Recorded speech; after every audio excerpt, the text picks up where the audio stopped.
It's all over. But on today's show, I want to look at those guys that maybe the names that you're not so familiar with that saw their stocks rise. Who are going to be those names that you're going to want to look for in 2023? We'll get into that on today's show.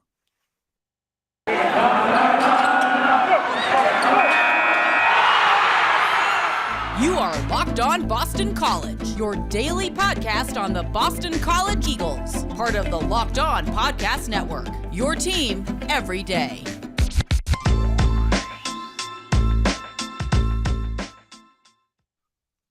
Hello and welcome. This is Locked On BC. I'm your host, AJ Black. Spring football is in the books, as I said, and it's time to wrap that up our discussion of some of the practice and get into some names today. It's name time. It's time to look at some of those players that you're going to want to know.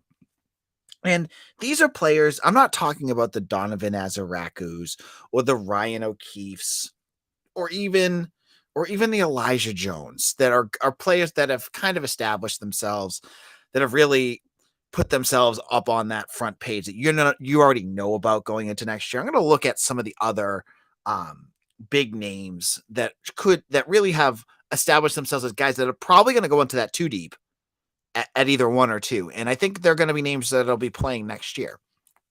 So let's start off with the defensive side of the ball. The defense who won the spring game. Again, as I've said multiple times, I put no stock into the spring game. It's just a game that just happened, and it was there. But I thought you did see a little glimpse of some things. And the first name that I want to bring up as a stock riser is Amari Jackson. Mitch Wolf, our staff writer, has been on the Amari Jackson bandwagon since last year. This is a kid from Georgia, Eagle Landing, Georgia. What a perfect place for a kid to come from, right? And he had 2 interceptions in the spring game. But what impressed me was that he just looked, from my perspective and from what I've talked to the staff and heard from Elijah Jones, this kid looks like he is ready to just not only jump up and be a starter, but jump out and be an impact player. I'm looking at Amari Jackson not just as a guy that's going to take snaps, but as a guy that could lock down one of the better wide receivers, be a big physical cornerback, be one of those boundary cornerbacks that's going to do a lot this next coming year. I love this kid's play. I think he's going to be in for a major he's going to be in for not a media blitz, but he's going to be a name you're going to see. I bet you they're going to be throwing him in front of cameras come summertime. And then when the fall comes, you're going to hear about interceptions. We're going to see a lot of plays made by Amari Jackson. He's only a sophomore, folks, but he's already developing into a player that you're looking for. Now, one of our listeners has already jumped in with one that he wants to see, and I totally agree. And it is Marty Party who says, Quan Williams. And if you read my article earlier today on Eagle Insider, I put Quan Williams on it. So thank you, Marty, for that suggestion, because you're totally right. And what is it about Quan Williams? Well, first of all, he is one of the highest rated recruits BC landed in 2022. Out of Maryland, he is a defensive tackle who in 1 year, listen to this, folks, put on 21 pounds. Now, hopefully it's good weight, but as we've said on this podcast, weight additions have been a big thing for this team since last year. And that's a good thing. You want guys that are bulky, that are big. He's 312 pounds now. That is a big boy, folks, that you're going to plug in the middle. You're going to have to replace Chibuzi Onwuka, who I loved watching him play. That guy was a great transfer portal find. And I think Quan Williams will be more than adequate to do what Boozy did, which is to be that spark plug up the middle. I'm interested to see what he does in terms of like run defense and how he collapses the pocket on pass rushes, because I think he's going to be able to do that. I'm not going to say he's going to be a big pass rusher. I just think he's going to be a guy that will help cause problems at the middle that will get guys like Donovan Azaraku, in the name that we're going to get into next, to get some sacks. And I think that's exciting, right? So I think Quan Williams, I expect him to be right up there as defensive tackle 1 or 2 starting off the beginning of the year. And I thought his stock rose a lot. And a lot of that could have been injuries, but I still, even if Nigel Tate, who was out, and Ty Clemens, who was out, and Owen Stodmeyer, who are out, even if they played, I expect Quan Williams to be out there and getting a majority of those snaps. So that's a good one too. The other defensive player I want to get into, we have 2 more to go here, folks. Actually, 3. One that I left off of my list on Eagle Insider, I want to add in here because I only did 5 total defensive players, but I want to give this guy credit because I thought he looked tough. And that's Bryce Steele. Now, Bryce Steele last year was his sophomore season. It's his second year going from being a safety to a linebacker. And I thought the linebackers as a whole, they didn't do anything super impressive, and at times were kind of problematic out there on the defense. I thought Bryce, when I saw him play, looked physical. He had some big plays out there in the spring game. He, again, bulked up. He looks, just from seeing him from last year, being near him last year to seeing him this year, he looks bigger. He looks like a physical linebacker now. So Bryce Steele, and I think that's a big area of excitement for this defense because you need that linebacker group to improve. Vinny DePalma, I thought, was the best linebacker that they had last year. He's a solid player. He does what you need to do. He's not like an explosive player, but he does what you want. Love to see like Bryce Steele to step up or Cam Arnold to step up, but Steele himself was one that I wanted to highlight here. The other player I want to highlight in terms of defensive backs is Alex Washington. Alex Washington is that transfer from Harvard. He came over here. Now, I'm just like you folks. Like when I hear a transfer from Harvard, my first thought goes, how is that guy going to do when it comes to going into the ACC? Like you're going from Harvard, who plays in the Ivy League, to the ACC when you're going to have to cover, wide receivers that are going to go into the NFL. That's a big jump. But watching Washington and hearing about how he's improved from the team and from the coaching staff, I like what I've heard. And I think, and what I've seen, I think he's going to be okay. And I think he's going to be a guy that you're going to see out there getting starter snaps. Good size. It was he 6'2", 6'3", which is what half is going with that defense. The Legion of Boom defense, I think, was what Mitch called it at one point. Love his play. I think he's going to be one. And our final, we're going to wrap up the defensive side. I mean, these are like 5 names, and hopefully you're writing these down so that when it comes to that NIU game that starts off the 2023 season and you hear these names, you go, oh man, I remember AJ talked about that guy, because I think that's what this is about, right? We're 4 months, a little over 4 months away from the start of the 2023 season, wiping away the 2022. And these are some names to look at. This guy, the last one, is been a fan favorite of this site. It's been one of my favorites. And if I could give him NIL money to be a spokesman for our site, I would do it. It's Neto Ekpala.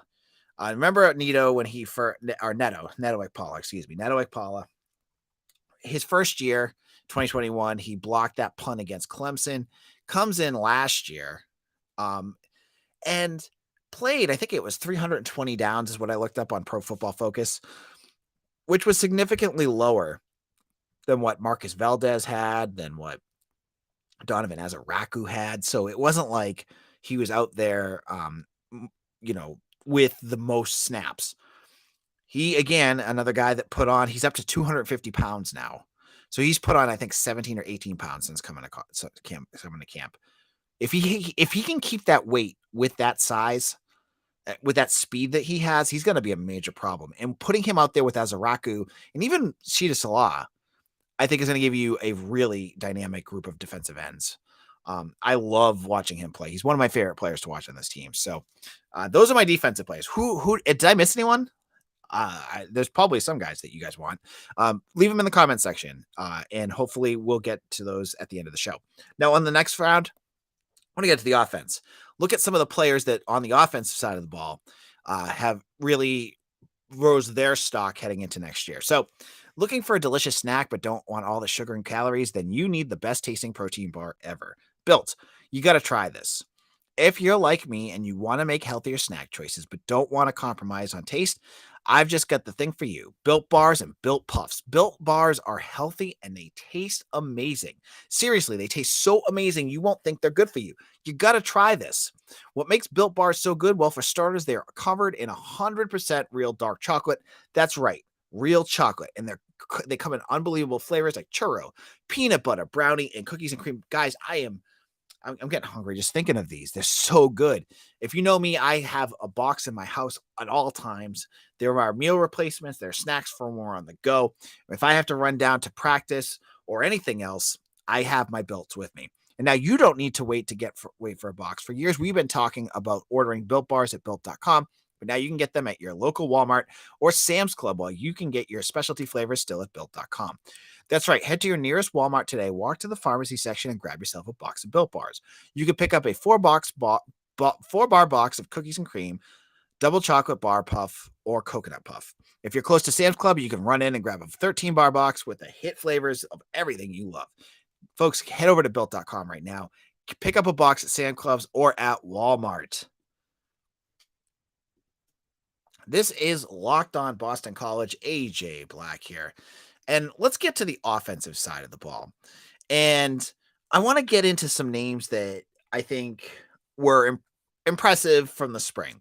Now, if you watch the spring game, it was vanilla. There wasn't much that you could glean in terms of the offense, because they, as Mitch said, they were running 4 verts for like 45% of their plays. They had like 3 running game plays. It wasn't like much, but I cover the team. I've watched all of the press conferences. I've talked to Jeff Halfley. We've gotten all the info that you need to know about it. So when we're evaluating this spring, it's from a wider perspective than the spring game. I don't want to just do this from the spring game perspective because it's silly. There's nothing to gain from just looking at the spring game. Now, the first name I want to bring up, it's not CJ Clinkscales, who's on the picture right now, is Jacoby Robinson.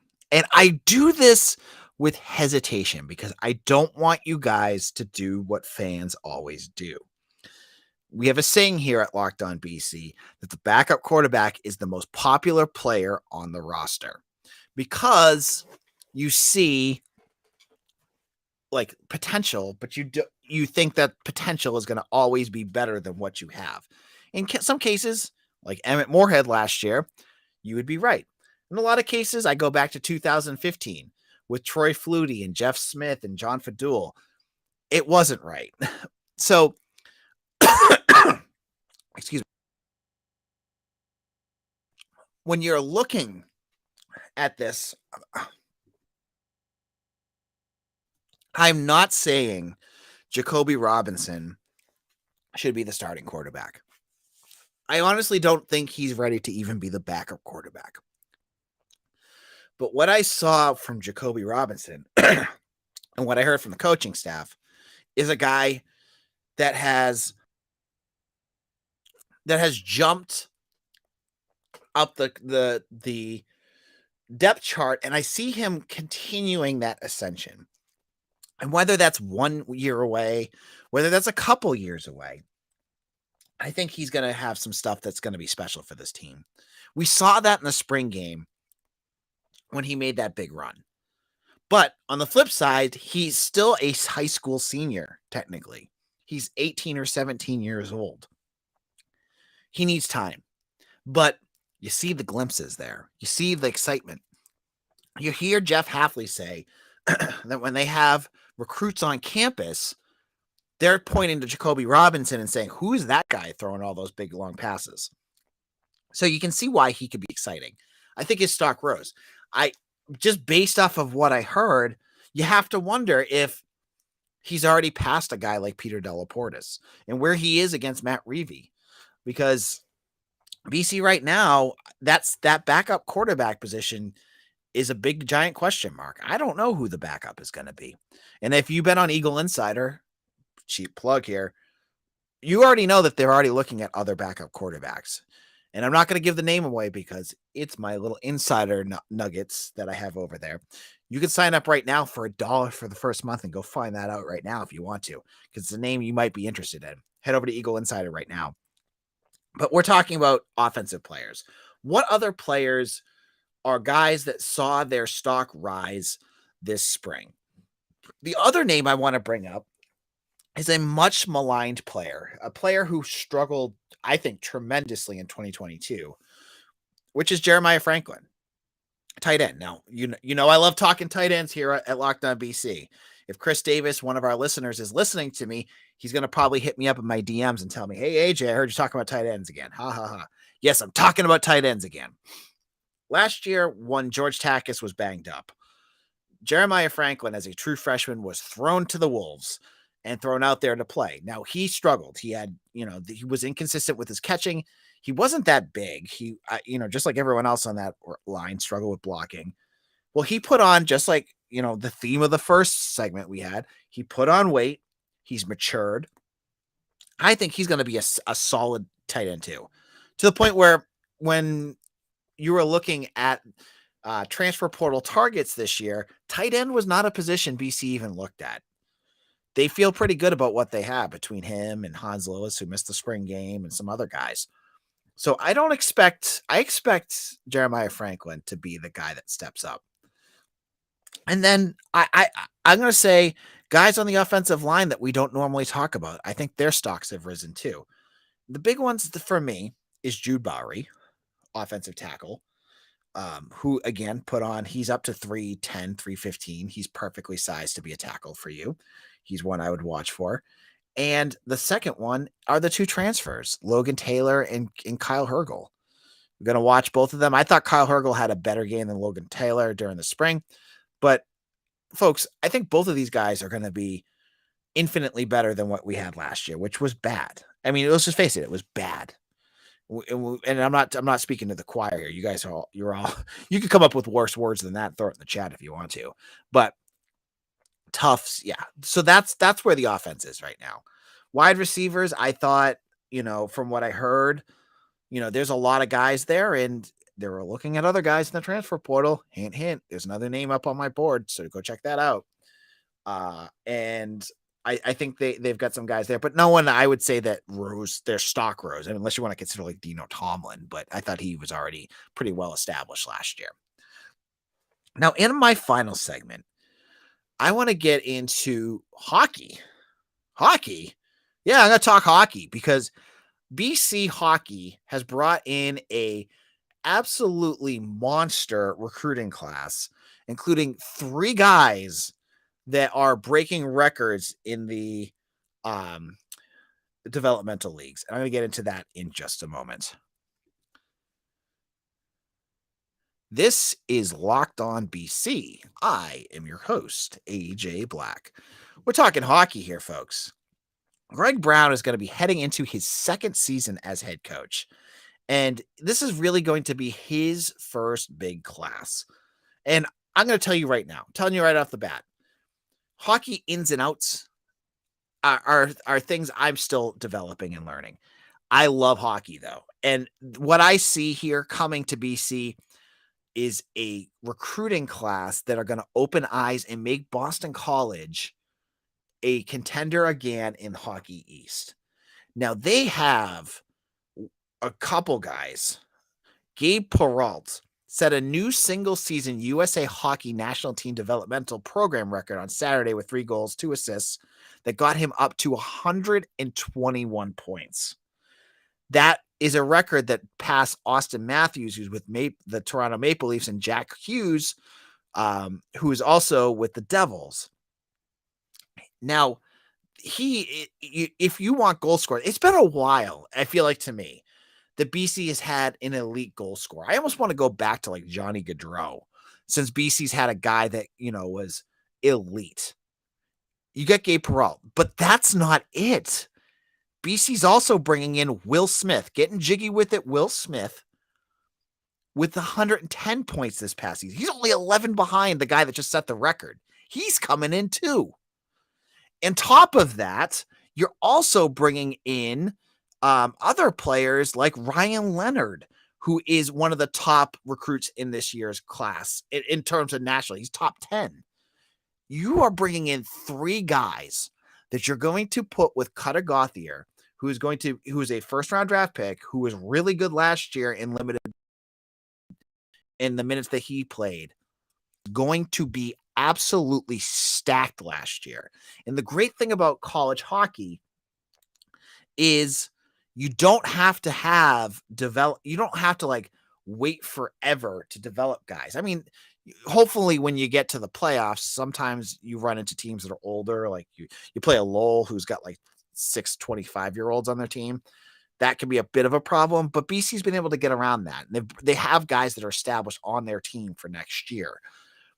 When you're bringing in 2 guys that are elite goal scorers with Ryan Leonard, who's also really good, and Cutter Gauthier, you're going to have multiple lines of top-notch goal scorers that are really, really, really good. I feel like BC hockey has been a sleeping giant since 2013. They have had their moments. They've won Hockey East. They've made Frozen Fours, but they haven't been the Jerry York level teams that were in those BC heydays. We haven't had that in a while. I feel like that's going to change this year.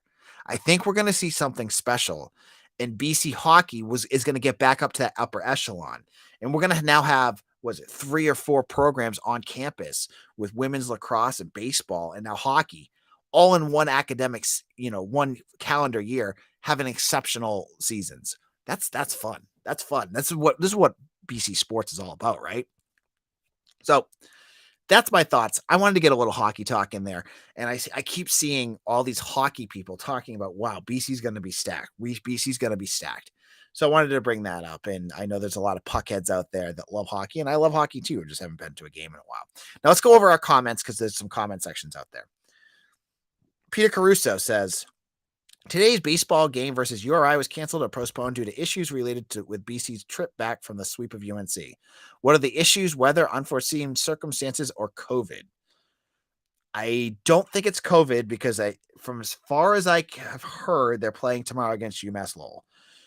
I don't know. I'm as surprised as you are. When I heard that the game was canceled, I went to my weather app and I'm like, it's not going to rain out. Why is this game getting canceled? So I don't know.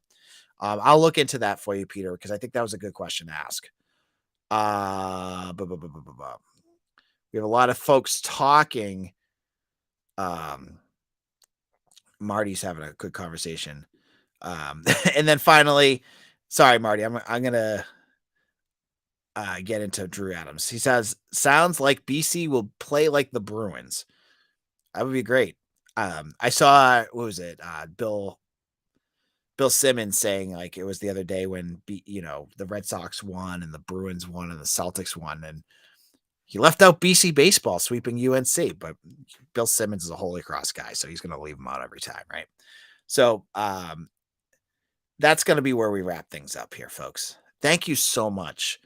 Hopefully we'll have some more recruiting news coming up. I want to talk on tomorrow's show. BC has one commitment right now. Is that a reason for concerns?